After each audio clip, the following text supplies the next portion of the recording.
And 1, 2, 3, 4, 5. Welcome back to Movie Night, where this week it was Elysia's choice, and she chose The Atom Project. A movie that I had seen a preview of, but actually, like, I was at my parents' place. We're looking for movies to watch. I saw the preview of that movie, and I was like, that looks really cool. I want to see that. Completely forgot about it until this movie started, and I realized what we were watching. When I heard The Atom Project, I thought, this sounds like religion. Yeah, it is not atom, like a molecule or like a particle of matter. It is atom, like the name. Yeah. Yeah, I know. Eve. I'm saying that for the benefit of the people who are listening to us.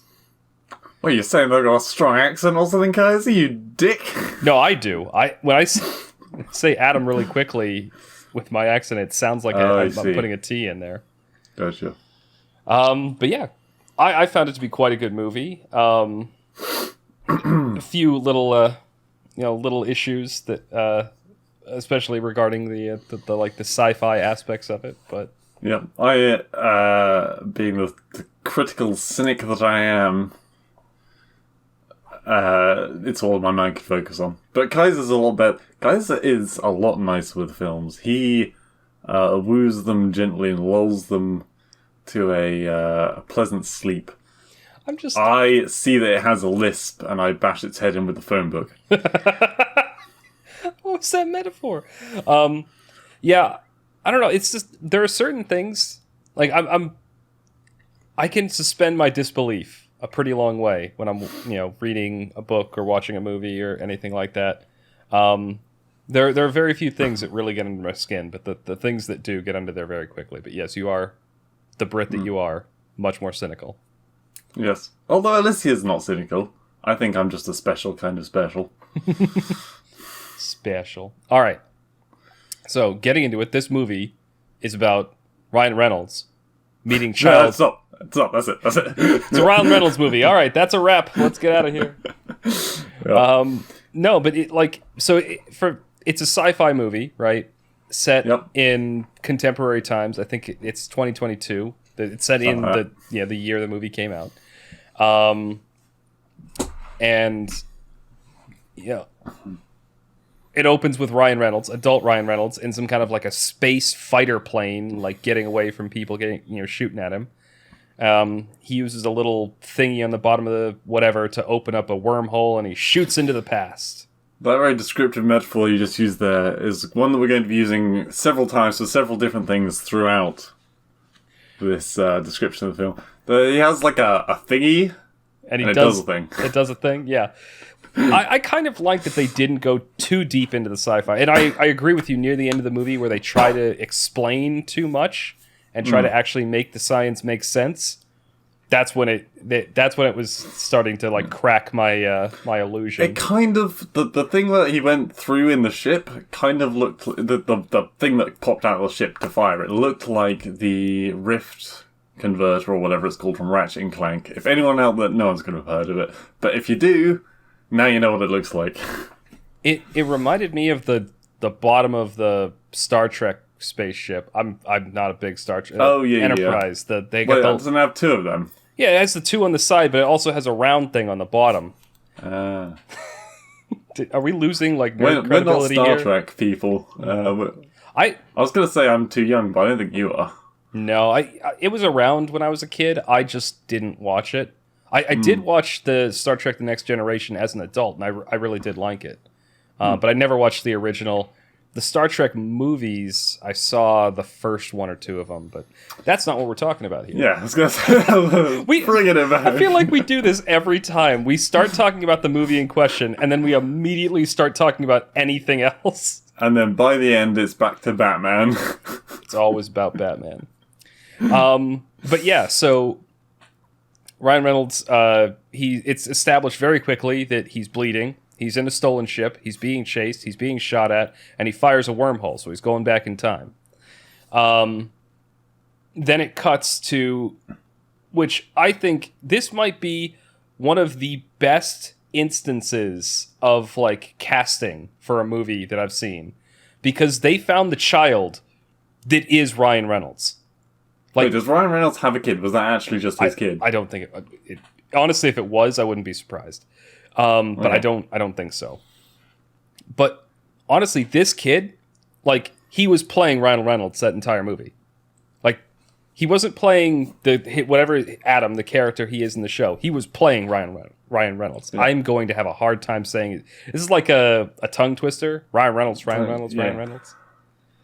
Yeah, no, he plays a dumb jackass. So it's Ryan Reynolds. No, he plays a very clever jackass. Well, I wouldn't say someone that uses their intelligence to piss people off and then therefore gets himself beaten up because he's being stupid. I would call that person dumb. Not stupid, but dumb. Maybe. I can kind of say... I still say he's more clever. Clever is the word I'd use for him. Because, like, he's very good at, like, doing these, like, multi-layered insults and, like, slipping sarcasm into, like, every other word. Basically, like Ryan Reynolds does. I'm getting really sick of saying his name now. Nah, it's worse. I'm just going to call them both Adam. Ryan Reynolds plays adult Adam. Kid plays kid Adam. Yeah. So anyway, the kid meets Ronald Reagan. No, God damn it. So it cuts the kid getting the shit kicked out of him at school. And honestly, he lays a few really good insults on the other kid first before the other kid punches him in the face. Always gut punches. They never punch the kid in the face. I think they punch him in the face in the very first scene. Like, the very first time the kid's getting shit. Oh, yeah, because he gets a nosebleed. Yeah, you're right, actually. I thought there was something. Yeah, you're right. It was gut punches after that. But the first scene, right in the face. Yep. Yeah, so kid goes... he ends up getting suspended. Like, it's him sitting there, bloody nose, next to the principal's office. Yeah, which is just stupid. His mother marches past and is shouting at the principal, like, how dare you? It's that other kid that's a bully. It's not his fault. And then cuts to them in the car, and she's like, you've got to watch your mouth. Like, I know you started that fight and everything. Like, cause it's clearly his pattern that he's a little bit too smart-mouthed for his size, because he's kind of like this, scrawny kid. Yeah. Also, I don't know if that's a thing in the UK. So in the US, this is a thing. Like, automatically in most US schools, if there's a fight, both kids get in trouble. Doesn't matter who started it. Doesn't matter how it resolved. Both kids. Yeah. Which I, growing up, always found extremely unfair. I mean, it depends. If there's one kid just getting the snot kicked out of him for no reason, then the kid getting the snot kicked out of him doesn't get in trouble. But he doesn't get anything for it either. Yeah, I don't know. Like, we still walk over the bloody nose and no thanks. I got into fights in elementary school, and basically all that policy I found incentivized was no one would ever tell the teacher if their fight happened. Oh, yeah, but there's a big culture of you don't tell. Yeah, and I'm wondering if maybe that's part of it. I don't know. Back in the day. Honestly, if we had the knowledge that we have now and we went back to being kids, I feel like life would be so much easier. I feel like a lot of people have that thought. Like, just going back. It's a theme, you go back and do it all again, but with the knowledge that you've accumulated. I think work-wise, because I think workload-wise, kids have it a lot harder than adults. I think the amount of strain that's put on a child's brain is far greater than that of an adult. But children are also social-wise. I think you could really mop up knowing what you do as an adult as a kid.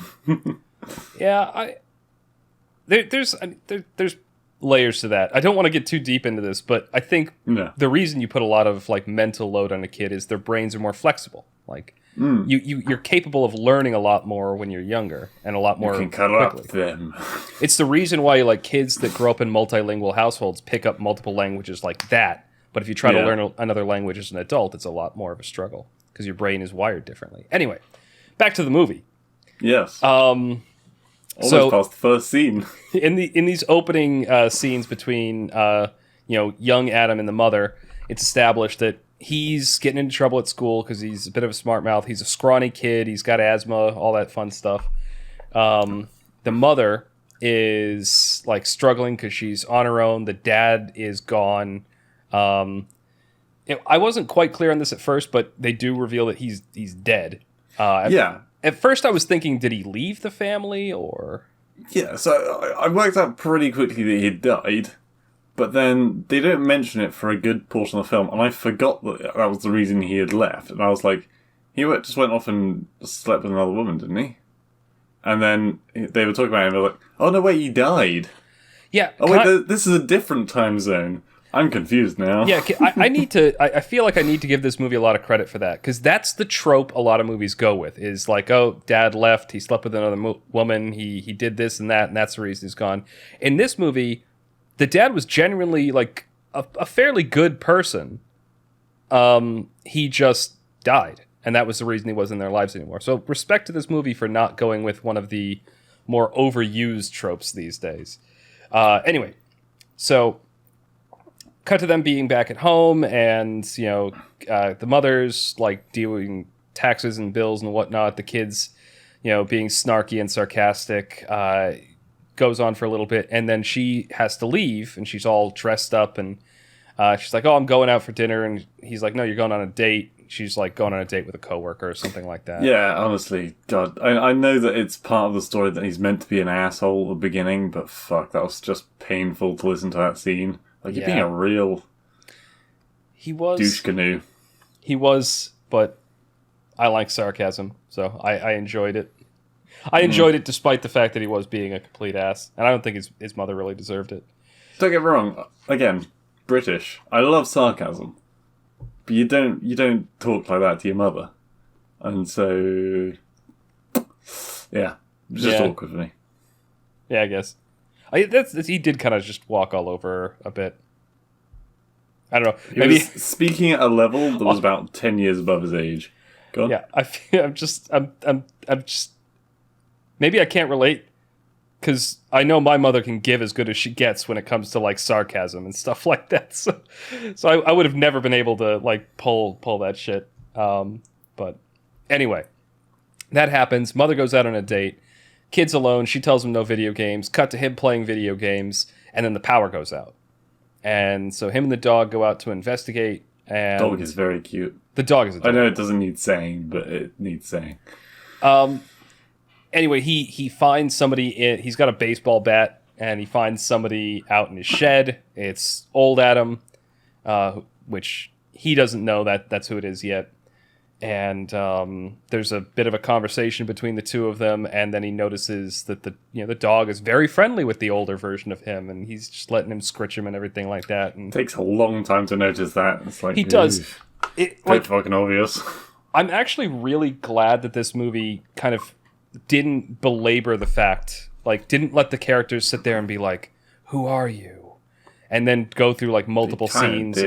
They did, but they did it like, I feel like a worse movie would take like a half hour to establish that. This movie did it in 10 minutes. Well, there's kind of like a bell curve. Is that the right word? Where bell curve is like, obvious it is. Okay, not a bell curve. The more obvious it is, the sooner they should come to the realization. So, whilst yes, they did come to the realization quite quickly, the obviousness of it was there for like 5 minutes that it was 100% obviously the same person. So that was too long for me. Whereas if it had left it quite obscure and they'd done it for 20 minutes... This is where I'm going to be a nerd, but depending on what axes you put those 2 points on, that would either be a exponential or logarithmic curve. Yes. And that's why I said I don't think it's the bell curve, but... Yeah. But yeah, so yeah, they probably should have figured it out sooner, but the kid's 12. Give him a break. So there's a very funny scene where Ryan Reynolds doesn't want to have to deal with him, and the kid is peppering him with questions. He tries to hit him with the bat, and Ryan Reynolds just snaps it out of his hands. It's hilarious. Ryan Reynolds does all this stuff like he knows where everything is in the house. The kid quickly figures out who he is, but not quick enough for Blue. Stupid kid. The dog fucking worked out in the first 2 seconds. Yeah, the dog figured it out. Yeah, dog's the underappreciated character in this movie, I think.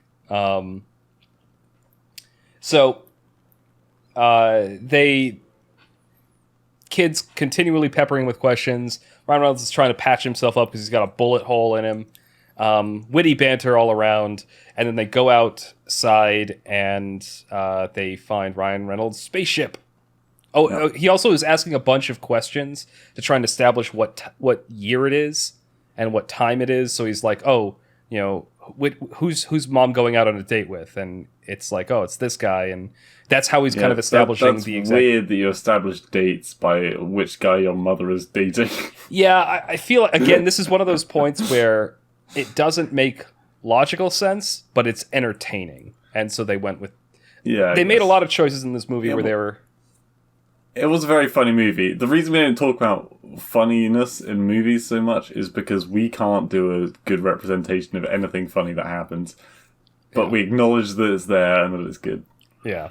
Yeah, the banter in this movie is spot on. Like the inter-character banter and stuff like that. Some of the visual jokes they have, just great. Absolutely like fun to watch. That's one thing I want to say right off the bat. This movie is definitely entertaining from beginning to end. There was no point in the movie where I felt bored. Yeah. Anyway, so they have that banter. He establishes where I am. The kid's coming to a realization that's future him. He has a hilarious line where he's like, it's like, oh my God, you're like ripped. Do they have like genetic engineering in the future or something? But he's honestly, like, let me touch your muscles. He didn't say it like that.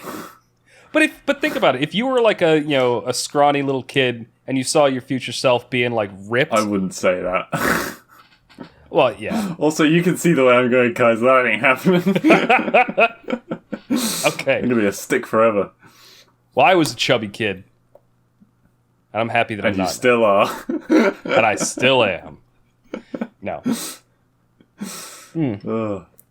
Anyway, so he takes the kid out to the jet fighter time ship space thing, and is explaining to him that he needs him to like turn it on because the spaceship won't open up because he's injured. Which again doesn't make any kind of logical sense, but whatever. Yeah, that's what I was thinking at the time. I was like, man, that is the worst safety precaution ever. You're in trouble, you're stranded, you're wounded, and you can't get into the ship because it doesn't like you being like bleeding on the console. Yeah, it's like what if you left your first aid kit in the ship? Yeah. Or just needed to get to safety. Yeah, the ship has stealth. Why can't you hide in there? How is the ship going to make you in any more trouble? That was, again, when they try to go into like the science-y stuff in the movie, it's bad. Yeah, they just cut it short, which is fair enough. But they do gloss over it very quickly and focus more on like the characters and the story and the banter, which is really what this movie does the best. Yeah. Also, they went with an interesting theory of time travel. Every different sci-fi has their own opinion on time travel. This one is, you can go back in time and change whatever the hell you want, and the moment you go back, then your memories reconcile, and you just remember the timeline as it has been affected, right? But if you go too crazy, then it could cause damage, and blah, blah, blah, blah. Which has big loopholes in it, because you could go back to your time and be 1 second in the past and remember everything. That's fair, yeah. But anyway, sorry, I'm here to rip this thing apart. I'm sorry. it's fine. And I'm here like I said, you're the nice one. I'm good cop on this one. Exactly. So he uses the kid because the kid is uninjured and has the same DNA to open up the ship. So they go in there, they check the ship is self-repairing, and they're like, okay, I need this much time to do this, and this is the year he was trying to get to.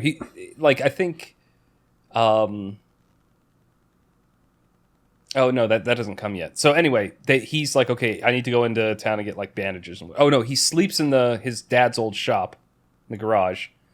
The mother comes back, and the kid is brutal to the date because the mother walks in without the guy. It's like, oh, it didn't really go that well. And then the doorbell rings. The guy's got, he's like, oh, you left this in the car. And he's like, oh, hey, what's up, sport? You like baseball? The typical shitty things you say to a woman who has a child.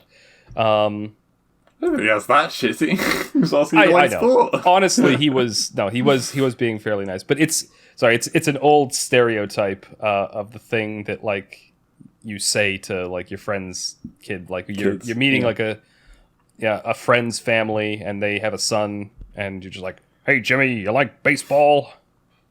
I was going to say, but I can't say that. Yeah, okay. So there was that awkward scene, which I hated. Yeah, that was another very awkward scene. He nearly makes his mom cry. And she seemed really uninterested in the guy. But then when she closed the door, she was like, "I can't believe you did that." Well, I think it's Bitch. more that the kid embarrassed her because that guy's still her coworker. Oh, was he? Yeah. Yeah, it was a work date. So even if it didn't work out, she still has to see the guy in the office. So maybe she's like, "Oh, you just made this awkward." And yeah. Anyway, Ryan Reynolds falls asleep in the garage.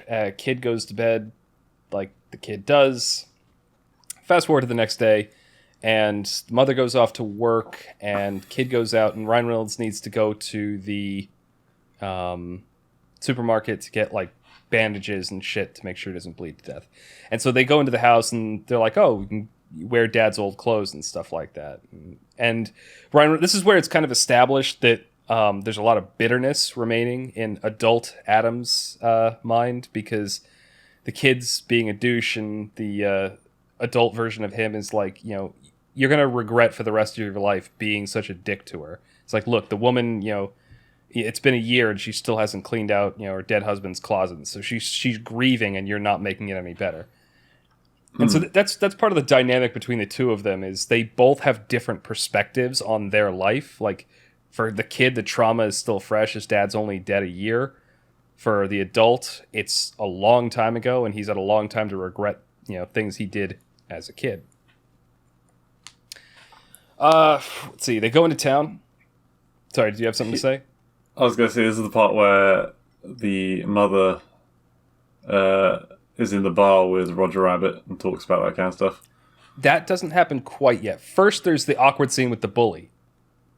Was that first? Okay. Yeah, because the bar scene happens in the evening. The bully scene happens in the early afternoon. True.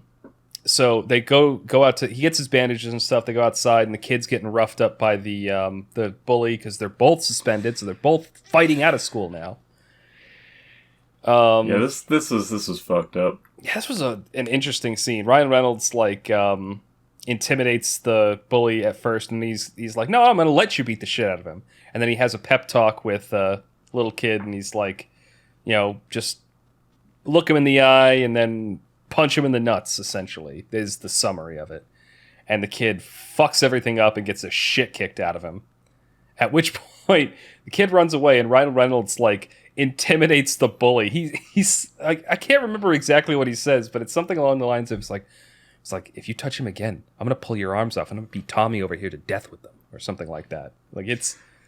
Yeah, this is one of those... There's two scenes in this film where there is a really socially awkward, fucked up thing happening in a public place and no one gives a fuck. There is a man holding a little child up against a wall and the kid is literally peeing himself. Yeah, there's I think older Adam is supposed to be in his late 30s. So, late 30s man holding a 12-year-old against the wall and... muscly guy. Yeah, and shouting at him. Not exactly something that you'd think somebody would intervene. I mean, it's America. It's like you didn't get shot on the side of the head. That's true. Although technically, you'd have. Yeah, you won't want to shoot him that close to the kid, but yeah, exactly. That's that. Just a responsible person. But yeah, a responsible person would shout a warning. A responsible person would let the kid get away before you started firing. Oh man! All right, so that happens, and now there's a tense scene with the. So a bar scene happens first. So Ryan Reynolds goes to a bar, old guy, and the I'm mother. I'm so glad they didn't do the Back to the Future thing where the mother I was tries so to worried. fuck the kid. Oh my god, I was so worried about that, but it didn't happen. It didn't happen. Although she fucking tried at the end. She really did, yeah. So. What happens in the bar scene, he goes in there, he's having a drink because he's stressed out about everything that's happened. Mother walks in after her long day at work, orders a glass of wine, and they have a little bit of a heart-to-heart about how she's just she just can't, she feels like her son hates her, she's not doing enough, she's not being a good mother, it's all stressful and stuff like that. And, older Adam, knowing exactly what she's talking about, knowing that he, in the past, was the cause of it, basically has a heart-to-heart. He's like, no, he loves you. You'll always be his mother. Kids always come back to their mother. It was a very wholesome moment, and Yeah, we both had the same thought that they were going to do the Back to Future thing where the mother falls in love with the kid, which is... They didn't do it. So he says something kind of cryptic and then runs off and disappears. She goes after him like, oh, what was that? He gets back. He disappears like the Batman. He's hanging from a light pole, upside down. That doesn't happen, but if it did, that would have been good. Yeah. I feel like it would have been the kind of gag this movie would have pulled, but yeah. Anyway, so he goes back to the house, and young him is in the shop going through all his crap, and he's locked the door, and so older him is getting really annoyed. He's like, "Hey, come on, open the door!" And then finally, at one point, he apologizes for the whole thing with the bully and everything, and I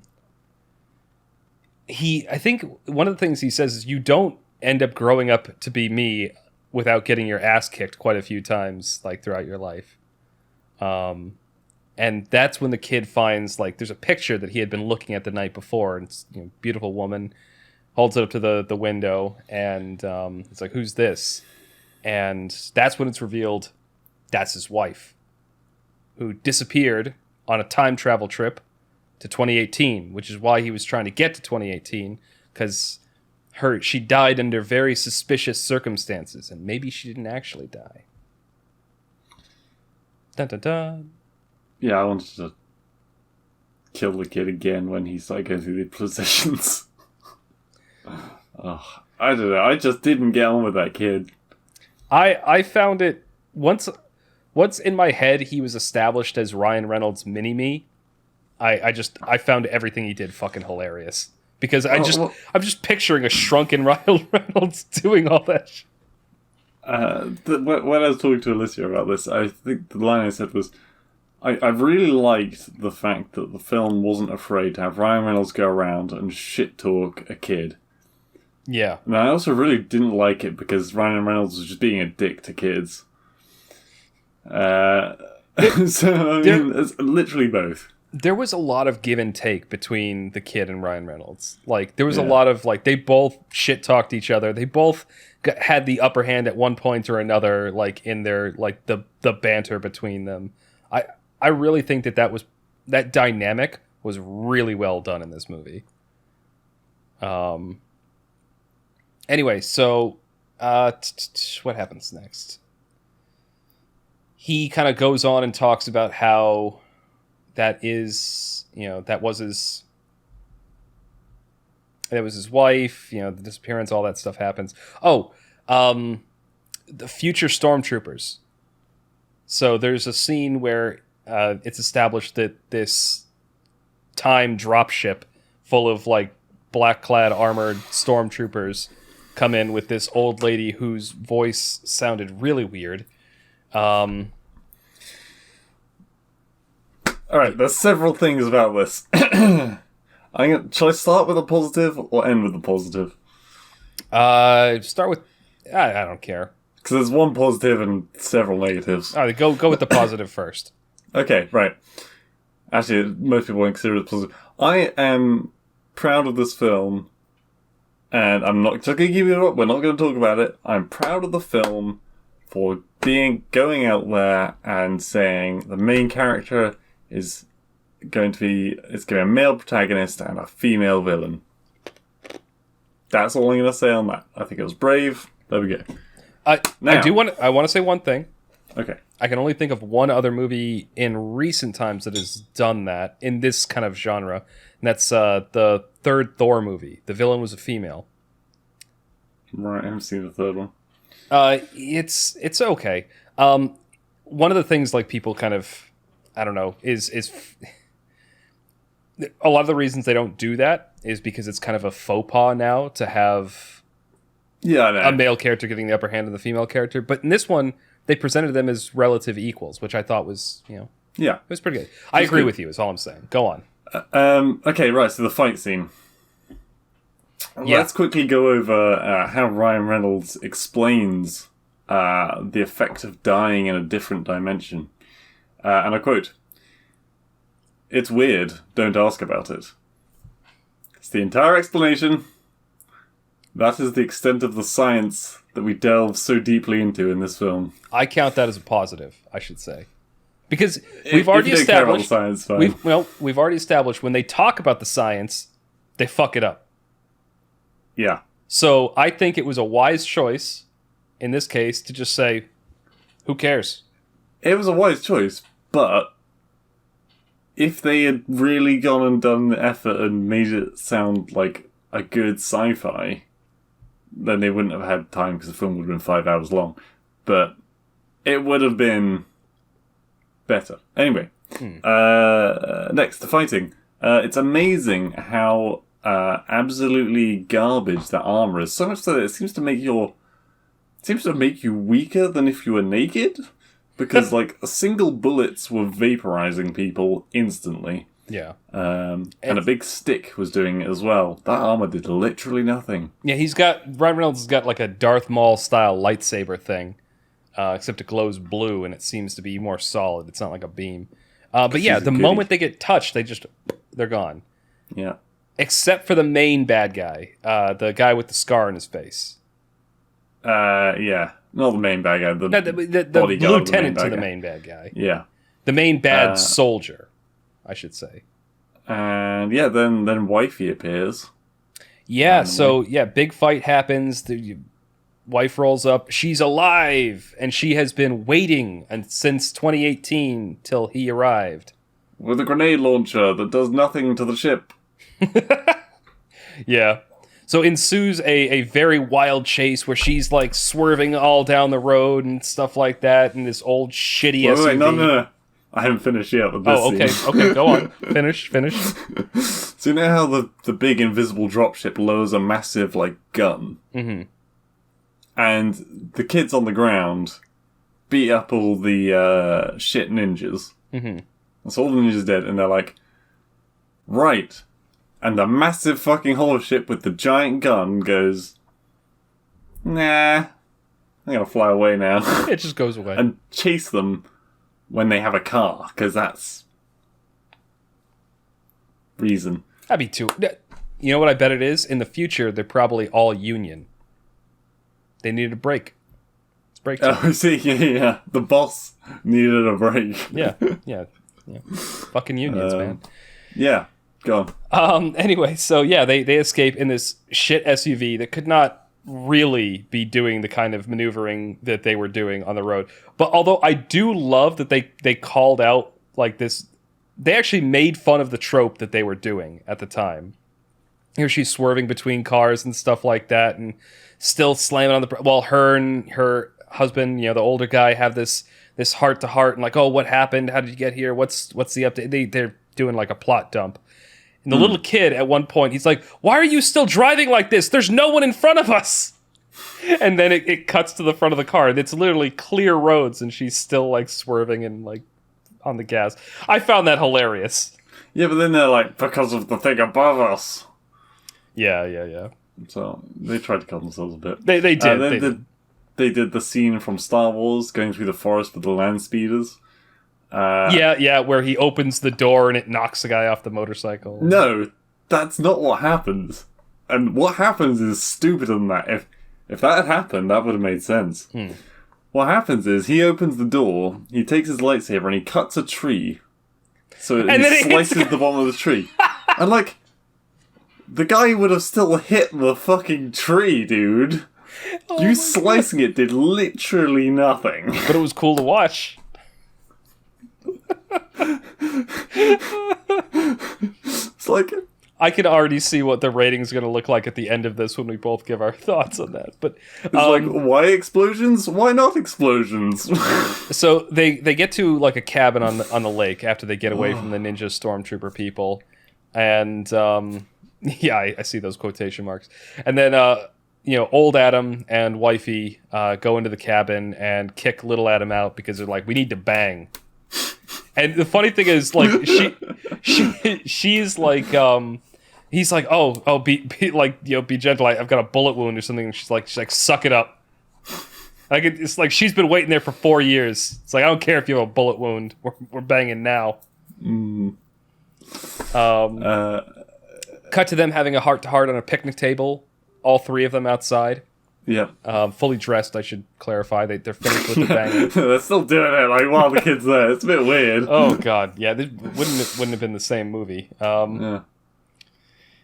So she describes what they have to do. Essentially, they have to go and destroy time travel. They have to go back. The reason she went to 2018 or something like that was... it's implied that the old lady on the hover dropship with the stormtroopers, she went back in time and told her past self all the steps she needed to do to assume power and be awesome in the future. And, yeah, sorry. What a shame they didn't just go back to her conception and stomp on her egg.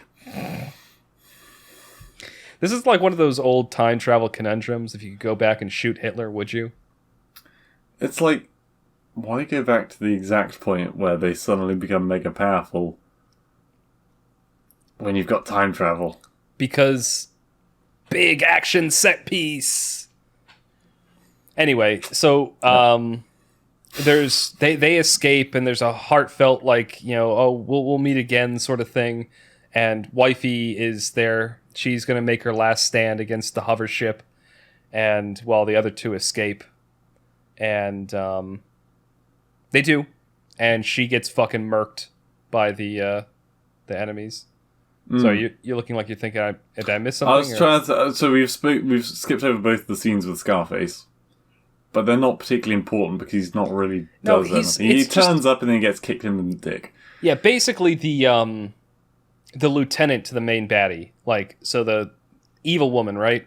Her lieutenant is this dude with a scar on his face, and it's heavily implied... Well, not implied, it's stated outright that when Ryan Reynolds escaped, that was the guy that shot him. But Ryan Reynolds was also the person that put the scar in his face. He's like...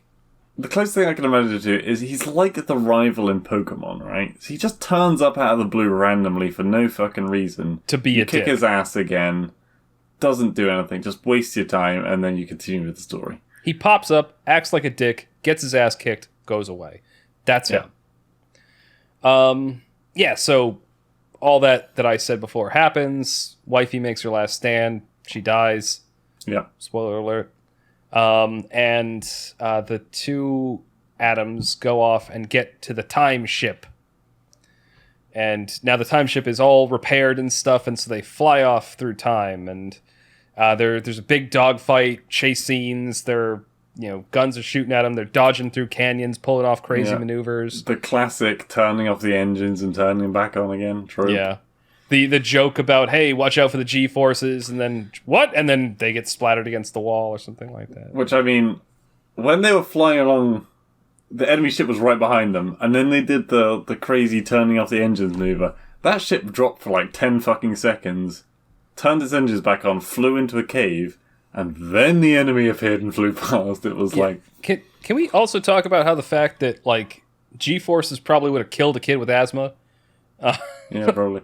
They mentioned asthma at the beginning, and then they completely disregarded it for the rest of the film. it was more established to make him look like, he's weak, spindly, nerdy kid, and also they know each other because he knows about the asthma inhaler and everything like that. So they're like, but there's only one jump left in the time machine. You can't, and they jump anyway, and they make it back, and then they're back in the day, and they actually find their father. So they jump back to before their father died. So further back in time. Yeah. Which I didn't even realise for a very long time. Yeah. And so they go into the lecture hall and meet up with him. They go into a lecture hall where he's giving a lecture on stuff. He's a big, smart professor man. And after intro scene where Ryan Reynolds is like, I'm auditing the class or something like that, and his father instantly recognizes him 20 meters away in a dark room, even though he's never seen his son that age, close to being that age. Yeah, at this point, I think the son is supposed to be like 8 or 9, timeline wise. But they doesn't matter. It's all established that he knows who they are, and he's getting really pissed. You're breaking all the laws of time travel, blah blah blah, science, ethics. And then Ryan Reynolds tells him to shut up.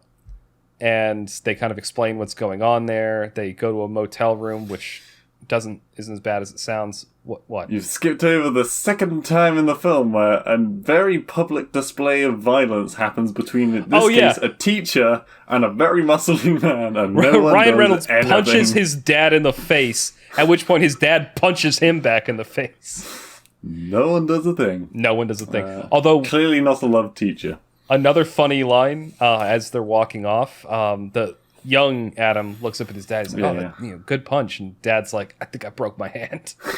Yeah. So they go to a motel, somewhere, essentially somewhere private. They can discuss all the time stuff and have it be confidential and whatnot. And it's very quickly established that the dad doesn't support what they're doing because he's like, you're changing the timeline. And he's like, but the timeline's already been changed. Evil lady already came back and did all this shit. We never actually saw any consequences coming from fucking the time. Yeah, that's the thing. They all talk about there's got to be consequences and never happens. So Dad storms off as a tear-felt departure between him and young Adam. And young Adam goes out and he talks to old him, who's moping, drinking a beer out on a picnic table. And drinking a beer out of a picnic table? Yeah, he's on a picnic table. He's got a beer. He's looking at something on his phone tablet thing. Oh, yeah, sorry. When you said drinking out of a picnic table, it was like the picnic table was a receptacle for beer. Sorry, I said that too fast. He was drinking a beer out on a picnic table. And so the young kid kind of...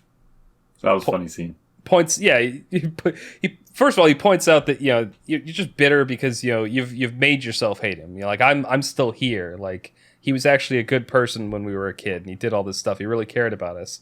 And Ryan Reynolds says something about the kid being smart. And he's like, yeah, how did I get so dumb? And then he reaches for the beer. Does it several times. yeah, it happens multiple. It's a pretty again, the banter between the two Adams, hilarious throughout the whole movie. Yeah. So cut to them deciding to actually do. Oh no, sorry. There's a villain on villain scene. TMI. So young lady villain is in her big corporate office, and old lady villain comes in, and they have a bit of a heart to heart. And young lady villain is like, oh, I thought I'd never have to see you again. Old lady villain is like, well, things changed. Adam's coming to fuck up with your plans. And she's like, he's 8. And young lady villain is such a wet blanket. She has no moral compass. She does not. She just goes along. She has her entire character. The thing is, yeah, she has no moral compass. She's constantly being manipulated by her older, harder self. And by her, she's at that transitional stage between being, still having some level of morality and becoming a villain. But she's not moral, she knows all this. And at every point throughout the film, I was like, she's going to make a dramatic change now. Yeah. And she just never fucking does. So I thought that too. And we'll get to the ending, which is where I thought it was going to happen, but it wasn't. Yeah. Anyway, so essentially... it's established that, okay, Adam is the reason that he's coming to get you. He's bitter about all this. He knows everything and blah, blah, blah, blah. I did write something down in my notes for the movie, and I don't know if it was the audio or what, but when in this scene where they're both talking, I don't know if they modified her voice to make it sound older or younger, but it sounded like she was talking to talking through a vibrator. If you talk into a fan and it sounds all garbly, or if you... I think that was actually the audio quality of the stream, because it was doing that a lot for me at the beginning. Okay, so maybe it's just the stream then. Because when she was talking, it sounded like... if you... when you talk into a fan... Yeah, like a reverberator. Exactly, it's like... brrr, that's how her voice sounded to me.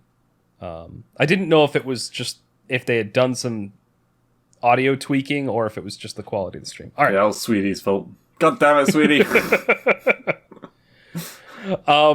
So now cut back to the Adams. They have a plan to get into the big corporate headquarters of the big evil lady and destroy the time superconductor thingy in the basement.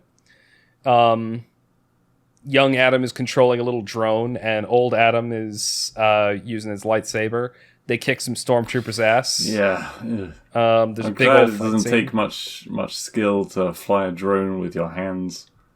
Yeah, I think it's supposed to be because he was a nerd and he played all the virtual reality games. He was good at it. Also, that drone fucking locked on to a bunch of fucking enemies and then fired some kind of pulse shot at Ryan Reynolds, which only affected the people that it targeted. Again, the science is illogical throughout this entire movie, but entertaining. That should have crushed his balls up through his fucking head. If it's enough to throw them back, and that was under his fucking dick. All right. It happened. Anyway, so at the very end, they're about to get rammed by a car, or old Adam is, and the cars run off the road because their dad comes in to ram it off the road. And then there's cue witty banter between old Adam and dad, and it turns out that the dad, despite his like, you know, scientific mind saying, I shouldn't do this, this is unethical, we can't do this, I'm here for you, son. Oh, come on. It was a wholesome moment. Yeah, then they immediately make dick jokes about him. That was I'm sorry, I laughed at that. I like dick That jokes. was funny. It didn't work with the scene, though. So yeah, the next scene, they're like, okay, what do we do? We're like, oh, we're going to destroy this. And the dad's like, that won't work. They'll just rebuild it. You need to delete this super crystal diamond mega hard drive that I have. And they were both just super chill about leaving the young kid outside of the supervillain's base on his own with invisible ninjas with weapons. If they killed the kid, they would also kill the Big Adam. And that was their primary objective. Yeah, that was... Retarded. That was pretty moronic decision. Yeah. But whatever. Also, they I love how they get in the elevator, and this comment also made me laugh. It's like, oh, so this is where you work, huh? Only took you 43 years. It's just that was good. The banter in this movie is just really, really good. That is honestly the shining peak of, anyway. Yeah. So go downstairs, and they talk about how, if I pull this out, it might blow everything up, or it might just do nothing.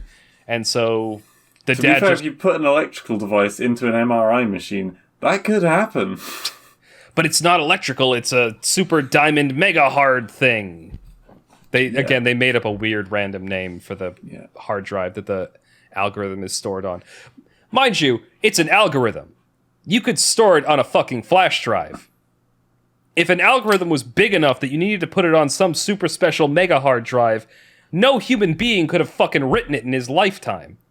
Yeah, and also, why did they just stick it on a hard drive and lock it away in this vault when they could have just made time travel there and then? I mean, storage media is really cheap. Why not just copy paste? I mean, something like that. You back that. Yeah, back it up on the cloud. Again, the science in the movie is moronic, but that's not the point. Ignore the science and just enjoy the movie. So they take it out, and then the bad guys are down there because they've captured the kid, and there's a big standoff between villain lady and all the things, and there's a little bit of a nudge wink wink moment between young and old Adam, where that young Adam's got a gun to his head, and the old Adam is causing a distraction so he can whack the gun out of the way. Lady shoots the reactor, and I couldn't tell, is this thing supposed to be a magnet or a particle accelerator? That's the thing. Yeah, it's meant to be an EMP bomb, basically. Yeah. Well, it's not, but that's not the function of it. But that's what it does. But they called it a particle accelerator, which isn't magnetic. It's about, you shoot particles around. Well, the thing they pulled the hard drive out of kind of looked like a really small particle accelerator. Yeah. Well, that thing looked like an electromagnet. Yeah. Which no one had it. They were like, this looks cool, and it would be cool if this happened, and that's how they designed everything. And so I spent the next 5 minutes literally saying, I guess that's not made of metal then. Yeah, so the thing is, once the bullet goes through, suddenly everything is being attracted to the hole as if it was a vacuum inside or something like that, but it's magnetic. and the magnet also makes the water ripple outside. And then...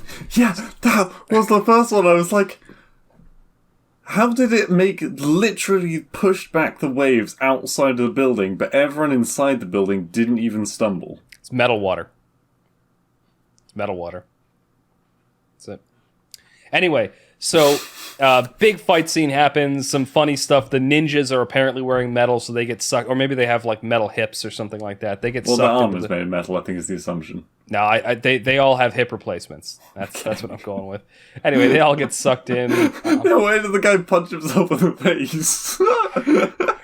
There's all kinds of like hilarious like things. It's a fun action scene. I'm not going to describe too much of it because it's not important, honestly. Yeah. Comes down to the end where... But yeah, the hard drive's not metal, the PCs aren't metal, the railings aren't metal. Oh, yeah. Also, yeah, the rings that they're wearing aren't metal. The computer that Dad is coding science into, it didn't get wiped out by the giant magnetic field that's going on, like unlike a normal magnet. Or the guns aren't metal, sometimes. Okay, I have a point. So the final scene here, you've got... Evil lady, young evil lady, a standoff between Dad and the two Adams, right? Evil lady is trying to convince young evil lady to shoot Dad in the chest. Why did she even give young evil lady? Young evil lady is useless. She doesn't even need to be there. So old evil lady kicks her out of the way and takes the gun for herself and goes to shoot. Young evil lady kind of steps off to the side. And mind you, the gun she's able to handle it perfectly fine. She pulls the trigger, and the bullet goes about halfway out and then curves and then hits young evil lady in the chest. Mind you, instant death. All of those bullets are in the gun that she's holding. I was trying to pick. At first, I was like, no, I can't be this stupid. It's gonna be like. There's something about the case being able to... There must be some part of that case that stops it from being able to get the magnetic drive. That's like, no, that's just not a thing. Anti-magnets. This is just bullshit. Again, not focusing on the side, but old evil lady shoots herself in the chest by accident. And I will say the joke was very funny. Which one? Get behind me, son. Oh, yeah, that one, yeah. Yeah, the Dad's like, oh, get behind me. And he's like, actually, those are armor-piercing bullets, so it will go right through you into us. And it's like, okay, spread out a bit. Spread out a bit. That was a good one, yeah. So there's chase scene where they all run and get out there, and they barely escape as everything explodes and whatnot. No, they do the cheesiest line ever first. He's like... Sometimes it's good to be a nerd. Oh, yeah. Yeah. They did it for, like, after the whole bullet thing, and he's like, if I knew it because I'm a smart person. A fact that is literally not real. It's what they use to describe why nerds are good. It was bad. But they get away, and now the ending...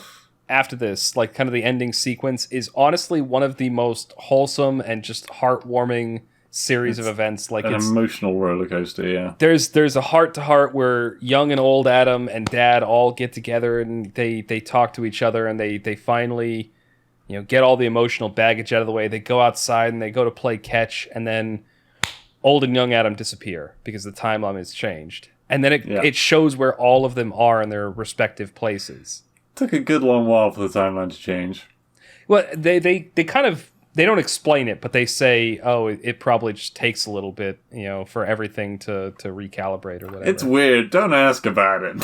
Essentially, yeah. And then you see that old Ryan Reynolds, like, he does end up getting with his wife. They still meet, even though...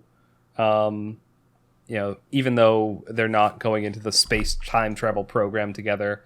And you see young Ryan Reynolds, like, he's not suspended anymore, so he's not getting into fights, and he actually, gives he remembers, he gives a big hug to his mom.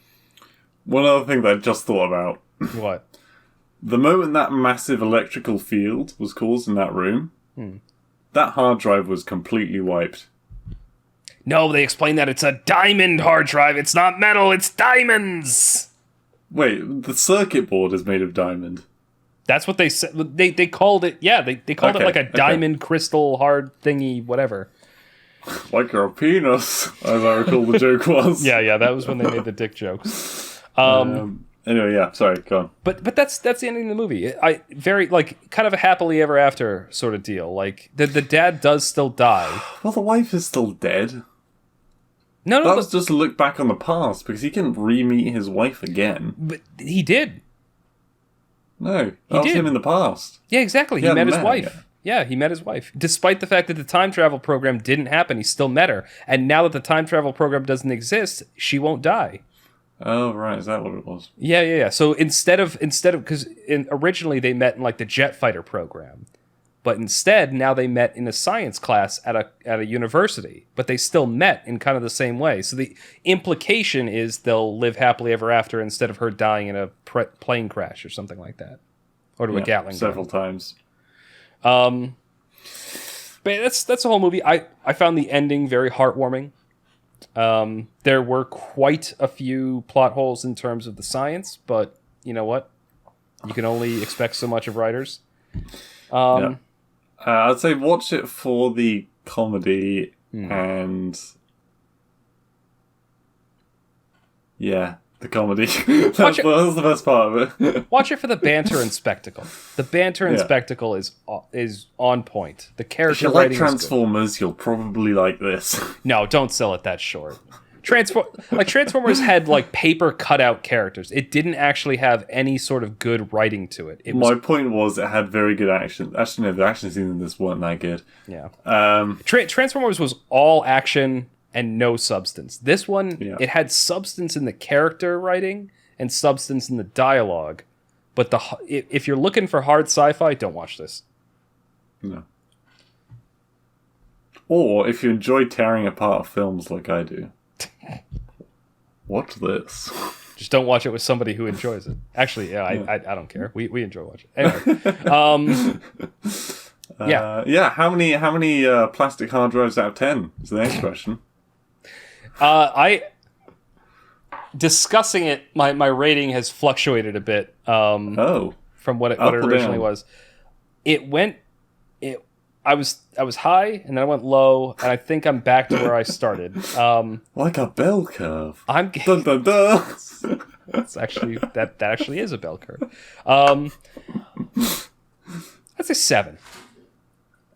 7. I would consider it above average because I really enjoyed the writing. I really enjoyed the dialogue. I really enjoyed the characters. I was thoroughly entertained. The only thing that brings it down for me is the science and sci-fi aspects are crap. We've done a lot of very average 7s with a lot of the films. So two parts are gonna split into. No, 3 parts are gonna split it into.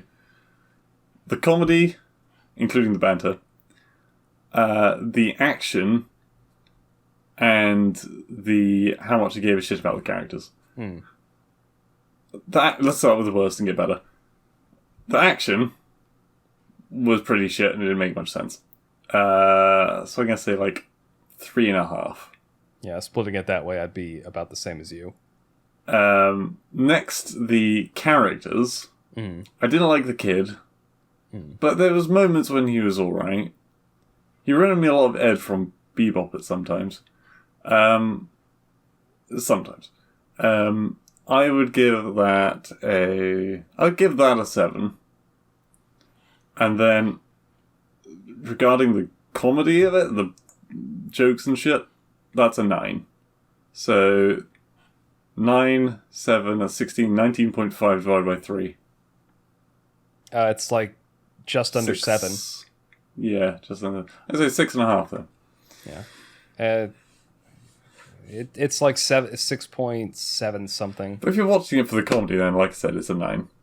Yeah, I definitely agree with that. When I'm giving an overall rating. The sci-fi bits, if you can get past that, or if you don't care about that sort of stuff, you probably just enjoy the movie. It was very entertaining. The banter, especially. Oh, the bants. Don't say that. You're not a 12-year-old. I'm not a what? A 12-year-old. Is that something 12-year-olds say? Bants. No, I don't know. No, televiewers don't say that anymore because it's not cool anymore, and thank God. I don't... Honestly, it's a phrase that I don't think I ever heard until like a year ago. Ugh. Honestly, I don't think I ever used the word banter as a kid. Anyway, all right. No, I didn't. But that is, that's our thoughts. That was I'd recommend watching it. Yeah. Definitely worth watching. So if you're watching this video right now, congratulations, we got past another copyright strike. And should we talk about that quickly or not? Yeah, let's end off with that little end of back end thing. So every time when the YouTube versions of these videos, I like to use clips from the actual movie in the editing to kind of highlight what we're talking about. Every time I do that, the video gets copyright struck. I have to submit a fair use, appeal because it is fair use. We're not using any audio from the video. We're just using visual clips to lend credence to the commentary. But YouTube's copyright system is crap, and so it basically blocks the video for a few days until it clears. And the reason I particularly wanted to mention this is because if you watch this when it comes out, you can almost guarantee that it's going to happen, and I'm just calling it now because it's like it's a free bet. Every time. Free fucking bet. Every time. Oh god. Anyway, but whatever. The last few have cleared. YouTube has been on our side after we go through their ludicrous process. But here we are. With that out of the way, this is going to be the end of it. Any final thoughts? Anything you want to say? I'm looking forward to next week's podcast. Okay. Like I said now. Maybe that's hyping up too much already, but I've read so many fucking books and had so many experiences since we last did a podcast that I'm going to be talking nonsense. Yes, a religious journey. All right, let's save that for then. This is we don't want to get too far into that on the movie ones. But yeah, this is going to be the end of episode 5, I think, of Movie Night. I believe we're on. It's either 4 or 5, but one of those is what we're ending off now. Yeah. It is episode 5. End of episode 5 of Movie Night for the Adam Project. Thank you all for listening, and hopefully you'll tune in again soon. See ya.